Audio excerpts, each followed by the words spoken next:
अरुणाचल प्रदेश की पर्वत श्रृंखलाओं के बीच में स्थित दुनिया का दूसरा सबसे बड़ा मठ, जहां हाल ही में एक युवा लड़का भिक्षु बना था। एक दिन प्रधान भिक्षु और वह नवयुवक भिक्षु देश भ्रमण पर निकल पड़े। दोनों कई गांवों और शहरों से होकर गुजरे, अनगिनत लोगों से मिले और उनके जीवन से जुड़े अनुभव साझा किए। एक दिन अचानक तेज बारिश होने लगी। तूफान ने उन्हें रास्ते में रोक लिया। आश्रय की तलाश में वे एक नज़दीकी धर्मशाला में पहुंचे। धर्मशाला में उपस्थित सभी लोग बारिश के सुंदर नज़ारे का मजा ले रहे थे। कुछ हंसी मजाक कर रहे थे तो कुछ गर्म चाय की चुस्कियों का मजा ले रहे थे। लेकिन धर्मशाला का प्रबंधक, जो कोने में बैठा हुआ था, एकदम अलग दुनिया में खोया हुआ था। उसके चेहरे पर गहरी चिंता की रेखाएं थी, जैसे कोई भारी बोझ उसे अंदर से खाए जा रहा हो। प्रधान भिक्षु की नज़र उस प्रबंधक पर जा टिकी। उन्होंने ध्यान से उसको देखा और पास जाकर शांति भरे स्वर में पूछा, तुम इतने उदास क्यों हो? इस मौसम की खुशियाँ तुम तक क्यों नहीं पहुँच पा रही? पहले तो उस व्यक्ति ने भिक्षु की बातों को टालने का प्रयास किया, लेकिन थोड़ी बहुत इधर उधर की बातों के बाद उस व्यक्ति ने अपनी असल समस्या बतानी शुरू की। व्यक्ति ने कहा, मैं जो भी करता हूँ उसमें कुछ न कुछ गड़बड़ हो ही जाती है। इतनी तो मेहनत कर रहा हूँ, फिर भी कहीं अच्छा काम नहीं मिल पा रहा है और ना ही ढंग से घर की ज़रूरतें पूरी कर पा रहा हूँ। मेरी बीवी मेरे दोनों बच्चों के साथ अपना मन मार कर रहती है कि एक दिन तो सब अच्छा हो जाएगा। ना तो मैं अच्छा पिता बन पाया और ना ही अच्छा पति।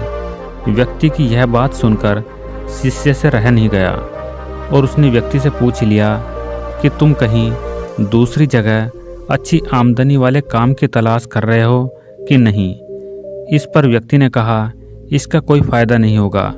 मुझे ज़्यादा आमदनी वाला काम नहीं मिल पाएगा, क्योंकि आजकल यह इतना आसान नहीं है और इतनी महंगाई में छोटी से छोटी ज़रूरत के लिए भी एक मोटी रकम चुकानी होती है।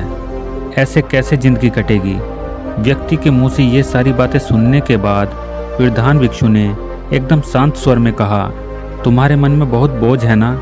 जैसे सोचा था वैसा नहीं है। इसलिए व्यक्ति ने कहा, हाँ, आप सही कह रहे हैं। मैं हर दिन इसी चिंता में उलझा रहता हूँ। मेरे दिमाग में हर वक्त यही चलता रहता है कि मैं भी कहीं भाग जाऊँ इन सब से दूर। आप भिक्षुओं की ज़िंदगी हम सबसे तो अच्छी ही है कि कोई भी चिंता और तनाव नहीं है आपके पास। व्यक्ति की बात शिष्य को भी सही लगी। उसे लगा व्यक्ति का इस तरह से चिंता करना जायज़ है, जो परिवार की ज़रूरत पूरी ना कर पाए, घर चलाने को अच्छे से पैसे ना आ रहे हों, नौकरी की चिंता हो और ज़िंदगी में जैसे सोचा था वैसा ना हुआ हो, तो आम सी बात है, इंसान तनाव में चला ही जाता है। उसे कोई चिंता ना हो, ऐसा कैसे हो सकता है? लेकिन शिष्य पूरी तरह से गलत था, क्योंकि व्यक्ति की इस बात का जवाब गुरु ने कुछ इस तरह से दिया कि शिष्य भी हैरान रह गया। गुरु ने एक गंभीर आवाज़ में कहा, क्या तुम्हारी इस चिंता करने की आदत से सब कुछ ठीक हो जाता है? सोचो, ये भी ना होता तो क्या करते तुम? व्यक्ति ने कहा, मैं समझा नहीं कि आप क्या कहना चाहते हैं। गुरु ने फिर उन्हीं गंभीर शब्दों में कहना शुरू किया, मतलब कि ये जो तुम्हारे पास है उसके लिए तुम खुश न होकर जो पास नहीं है उसके पीछे परेशान हो। तुमने सिर्फ परेशानियों के बारे में सोचा, चिंता की और उस चिंता करने को पालने लगे तुम। क्या तुमने इसके बारे में कभी सोचा है कि तुम्हारी इस चिंता करने की वजह से जो अभी तुम्हारे पास है उसका अपमान किया जा रहा हो, जबकि तुम्हारे घर का पेट तो उसी नौकरी से चल रहा है ना, जिसे तुम भला बुरा समझ रहे हो। इसलिए तुम्हें शांत होना चाहिए, खुश होना चाहिए, न कि चिंता में डूबे रहना चाहिए। व्यक्ति ने कहा, हाँ, लेकिन अभी जिन समस्याओं से मैं जूझ रहा हूँ उनकी मुझे चिंता करनी ही होती है। मेरे अलावा बाकी सब खुश हैं और आराम से अपनी ज़िंदगी जी रहे हैं। मन करता है कहीं भाग जाऊँ जहाँ शांति मिल सके। गुरु ने कहा, हाँ, सही कहा। तुम्हारे अलावा बाकी हर वह इंसान खुश है जो अभी अपनी समस्याओं को लेकर बैठने की जगह उनका समाधान खोजकर उस परेशानी को मिटाने में लगा है। तुम्हें ऐसा नहीं लगता यहाँ पर तुम हर एक कीमती मिनट को घुट घुट कर जीते हुए न जाने कितनी चिंताओं को सीने में दबाए हुए अपनी ज़िंदगी को यूं ही गंवाते जा रहे हो? इतनी चिंताएं करके क्या तुमने ज़िंदगी को ठीक तरह से जिया है? व्यक्ति ने कहा, लेकिन आप ही बताइए गुरुजी, कोई इंसान ऐसा कैसे हो सकता है कि उसकी ज़िंदगी में कोई चिंता, कोई तनाव, कोई मायूसी नहीं होगी? हाँ, मैं मानता हूँ कि आप इस सांसारिक जीवन से दूर हैं, लेकिन जो इस संसार में फंसे हुए हैं और जो अपनी जिम्मेदारियों को अंत तक निभाना चाहते हैं, उन सबकी ज़िंदगी में इतनी चिंताएं हैं कि हर कोई लगभग मेरे जैसा ही है। आप मुझे बताइए, क्या मैंने इतनी चिंताएं लेकर कुछ गलत किया? क्या मेरी चिंताएं बेकार हैं? क्या मेरा सोचना गलत है कि मैं अपने परिवार को खुश नहीं रख पा रहा? व्यक्ति की बात सुनकर कुछ समय के लिए तो शिष्य को भी यही लगा कि व्यक्ति तो सही कह रहा है, कि आखिर कोई व्यक्ति ऐसा कैसे हो सकता है कि उसकी ज़िंदगी में चिंता और मायूसी न हो। लेकिन शिष्य अब सुनना चाह रहा था कि इस समस्या का समाधान गुरु अब किस तरह से निकालेंगे। उसे इंतज़ार था कि गुरु अब इस व्यक्ति को क्या जवाब देंगे।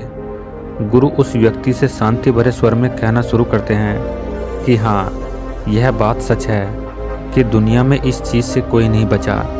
मैं मानता हूँ कि सांसारिक जीवन के अंदर तनाव होता है, चिंताएं होती हैं, लेकिन ऐसा तो नहीं है कि सन्यासी बन जाने से या साधु बन जाने से जीवन की सारी समस्याएं खत्म हो जाती हैं। हमें भी कई तरह की चिंताएं होती हैं, लेकिन हम तुम्हारी तरह इन चिंताओं को पालकर नहीं रखते। व्यक्ति ने हड़बड़ाती हुई आवाज़ में कहा, मतलब मैं समझा नहीं गुरुजी।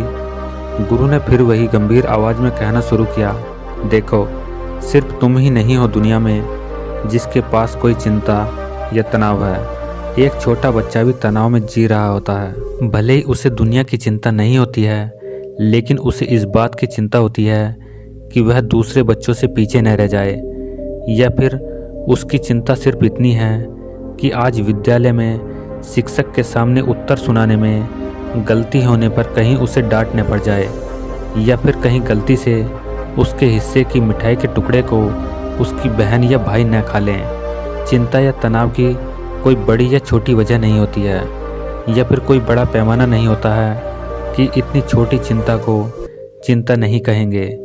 ये तो हर एक दिमाग के अंदर होती ही है। ये बात सच है कि छोटे बच्चे से लेकर एक बूढ़े इंसान तक इस समस्या से बच नहीं पाए। उन्हें किसी न किसी तरह का कोई न कोई दुख, तकलीफ, चिंता, परेशानी होती है, लेकिन इसका मतलब ये तो नहीं कि उसे लेकर उलझे रहें। जब भी कोई परेशानी हमारे पास आती है तो वह हमारे पास ज़्यादा देर तक टिक नहीं पाती है, क्योंकि हम उसे मिटाने के लिए कोशिश करने लगते हैं और जो भी परेशानी है उसका समाधान ढूंढने लगते हैं। अगर तुम्हारी भाषा में कहूँ तो तुम्हारी हर समस्या का समाधान तुम निकाल सकते हो। परेशानी को अपने दिल, दिमाग और साथ ही शरीर के अंदर घर देने से और हर दिन उसे चिंता देते हुए पाल पोस कर बड़ा करने से कहीं ज़्यादा बेहतर है कि तुम उस परेशानी के आने के बाद उसका समाधान निकालने की ओर अपना दिमाग लगाओ। देखो, चिंता चिता के जैसी होती है। यह तुम्हें लगातार जलाएगी और फिर जलाकर खाक कर देगी। इसलिए जब भी कोई चिंता या तनाव तुम्हारी ज़िंदगी में आए तो उसका समाधान निकालने की ओर कोशिश करो। उसे लेकर रोते हुए रहने से या फिर हमेशा चिंता में झुलसते रहने से कुछ भी हासिल नहीं होता है। अगर ये चिंताएं तुम्हारी ज़िंदगी में नहीं आएंगी तो ज़िंदगी तुम्हें अच्छी नहीं लगेगी, क्योंकि अंधेरे के बाद जब उजाला आता है तो उसकी अहमियत ही दूसरी होती है। इसलिए ज़िंदगी में चिंताएं आना भी ज़रूरी है।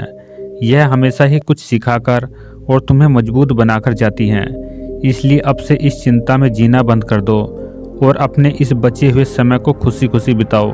इतनी उलझी हुई समस्या जो इस समय हर इंसान के आसपास घूम रही है, उसका इतनी आसानी से हल निकालता हुआ देखकर शिष्य और वह व्यक्ति दोनों पूरी तरह से हैरान थे।